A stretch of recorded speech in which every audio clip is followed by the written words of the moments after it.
Halo, selamat berjumpa lagi dengan saya Hendra Gunawan yang akan melanjutkan materi kuliah tentang deret Fourier. Kali ini kita akan membahas deret Fourier di perumum. Sebelumnya kita sudah membahas tentang basis ortonormal. Nah, sekarang misalkan himpunan atau koleksi himpunan V yang terdiri atas fungsi-fungsi Vn membentuk basis ortonormal untuk ruang L2AB. Nah, untuk F anggota L2AB, hasil kali dalam F dengan Vn disebut koefisien Fourier di perumum dari F terhadap basis V. Sementara itu deret hasil kali dalam Fvn kali Vn disebut deret Fourier di perumum dari F terhadap basis V. Catat di sini bahwa himpunan bilangan asli n dapat diganti dengan himpunan terbilang lainnya. Nah, sekarang kita punya pertanyaan, apakah Vnx yang sama dengan 1 per akar 2pi E pangkat Inx dengan n bilangan bulat di sini yang muncul dalam pembahasan deret Fourier klasik membentuk basis ortonormal untuk L2 min pi, pi. Nah, kita mempunyai teorema berikut yang berbunyi sebagai berikut. Himpunan E pangkat Inx merupakan basis ortogonal. Jadi saya tidak mengikut sertakan faktor 1 per akar 2pi-nya di sini. Basis ortogonal untuk ruang L2 min pi, pi. Setara dengan itu, himpunan cos nx dengan n bilangan asli atau 0 gabung himpunan sin nx dengan n bilangan asli merupakan basis ortogonal untuk L2 min pi, pi.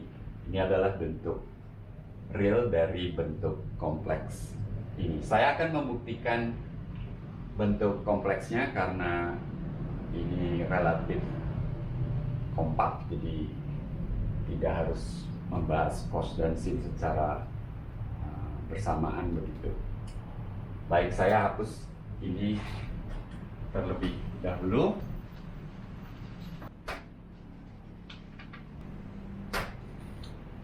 Baik, berikut adalah buktinya. Misal F anggota L2 min pi dan epsilon positif, kemudian tulis Cnx sama dengan E pangkat Inx n bilangan bulat. Akan dibuktikan di sini bahwa selisih antara F dan sigma F Cn mungkin ada 1/2pi-nya di sini karena kita tidak mengikut sertakan faktor 1 akar 2pi. N dari min n kapital sampai n kapital di sini kurang dari epsilon untuk n cukup besar. Oke. Nah, pertama pilih F tilde yang kontinu dan mulus bagian demi bagian pada interval min pi, pi sedemikian sehingga norma F min F tilde ini lebih kecil daripada epsilon per 3. Ini dapat dilakukan karena ruang fungsi kontinu padat pada L2AB. Demikian juga kalau kita tambahkan kondisi mulus bagian demi bagian. Nah, saya hapus ini. Selanjutnya kita tulis Cn koefisien Fourier dari F terhadap Cn, dan Cn tilde koefisien Fourier dari F tilde terhadap Cn. Maka untuk F tilde kita tahu bahwa deret Fourier-nya yaitu deret C tilde N Cn konvergen ke F tilde. Di sini N mengambil semua nilai bilangan bulat, sehingga norma F tilde minus sigma dari min kapital N sampai dengan kapital N Cn tilde Cn dapat dibuat lebih kecil daripada epsilon per 3 untuk nilai bilangan kapital N yang cukup besar. Selanjutnya, menurut Pythagoras dan Bessel, kita mempunyai norma dari sigma atau jumlah parsial untuk deret Fourier untuk F, yaitu Cn Cn, dikurangi jumlah parsial untuk F tilde. Kalau kita kuadratkan, ini akan sama dengan sigma dari min kapital N sampai kapital N 2pi kali modulus Cn min Cn tilde kuadrat.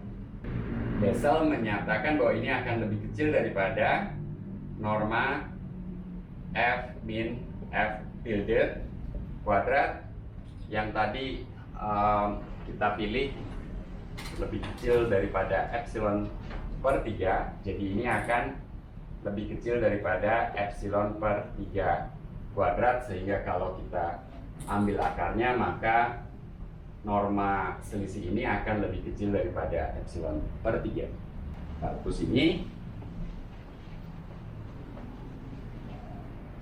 Nah, sekarang kita lihat selisih antara F dan jumlah parsial dari deret Fourier-nya, yaitu sigma dari min N kapital sampai N kapital Cn Cn.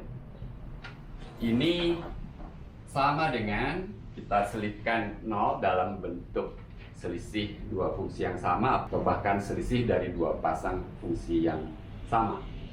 Persisnya kita selipkan F tilde yang tentunya kita munculkan kembali F tilde, lalu kita selipkan jumlah parsial dari deret Fourier untuk F tilde yaitu Cn tilde Cn, kemudian tambahkan lagi sigma tersebut, kemudian yang terakhir adalah jumlah parsial dari deret Fourier untuk F.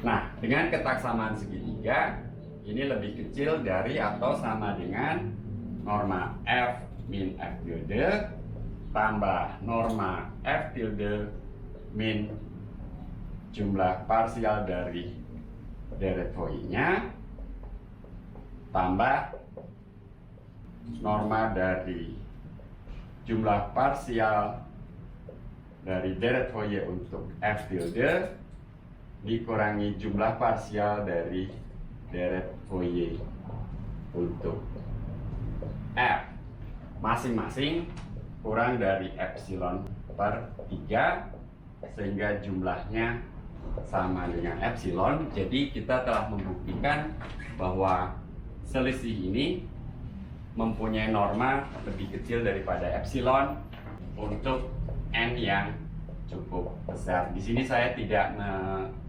menyatakan secara eksplisit seberapa besar nilai N harus dipilih. Oke, saya telah membuktikan bahwa himpunan fungsi Cn di sini membentuk basis ortogonal, dan Dengan normalisasi maka himpunan Vn yang sama dengan seper akar 2pi E pangkat I NX membentuk basis ortonormal untuk L2 min pi, pi. Oke, sampai di sini dulu dan sampai jumpa di video berikutnya.